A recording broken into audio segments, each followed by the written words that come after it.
નમસ્કાર, આપ જોઈ રહ્યા છો સ્પાર્ક ટુડે ન્યૂઝ। સમાચાર અરવલ્લીથી મળી રહ્યા છે। બાયડ તાલુકાના દખણેશ્વર ગામની દીકરી અને અરવલ્લી જિલ્લા કોંગ્રેસના પૂર્વ ઉપપ્રમુખ ડોક્ટર ઉષાબેન રાઠોડની અરવલ્લી જિલ્લા મહિલા કોંગ્રેસ સમિતિના પ્રમુખ પદે નિમણૂક કરવામાં આવતા બાયડ તાલુકા તથા અરવલ્લી જિલ્લા કોંગ્રેસ સમિતિના હોદ્દેદારો તથા કાર્યકરોએ આ નિમણૂકને વધાવી અભિનંદન પાઠવ્યા હતા। જય કોંગ્રેસ સાથે જણાવવાનું કે આજે મને અરવલ્લી જિલ્લાની મહિલા પ્રમુખ પદે નિમણૂક કરી છે ત્યારે મને આનંદ થાય છે અને જ્યારે અહીં રાહુલ ગાંધીજી આવ્યા અને જે કોંગ્રેસની અંદર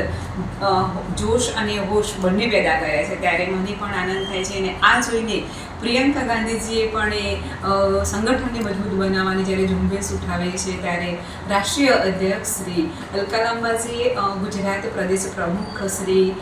ગીતાબેન પટેલને આ સુકાન સોંપી છે અને એમણે દરેક જિલ્લાઓમાં મહિલાઓના સંગઠનને મજબૂત બનાવવા માટેની કામગીરી હાથમાં લીધી છે। ત્યારે અરવલ્લી જિલ્લામાં પ્રભારી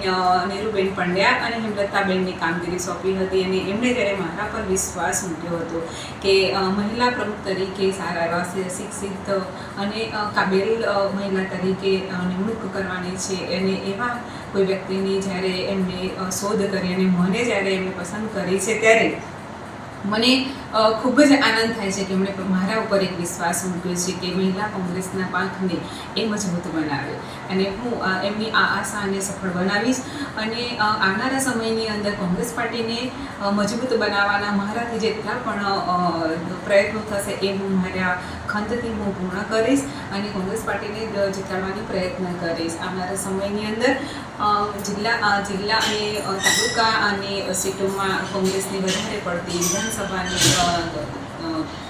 ચૂંટણીની અંદર વધારે પડતી સીટો હું અપાવી શકું એવી હું મહેનત કરીશ અને મહિલાઓને વધારે એડ કરીશ અને આ કામગીરીની અંદર જ્યારે મારા ફેમિલીએ અને કોંગ્રેસ પરિવારે જ્યારે મને મદદ કરી છે ત્યારે હું એમનો પણ ખૂબ ખૂબ આભાર માનું છું અને આ સાથે મારી વાણીને વિરામ આપું છું। ખૂબ ખૂબ આભાર। જય કોંગ્રેસ, જય કોંગ્રેસ।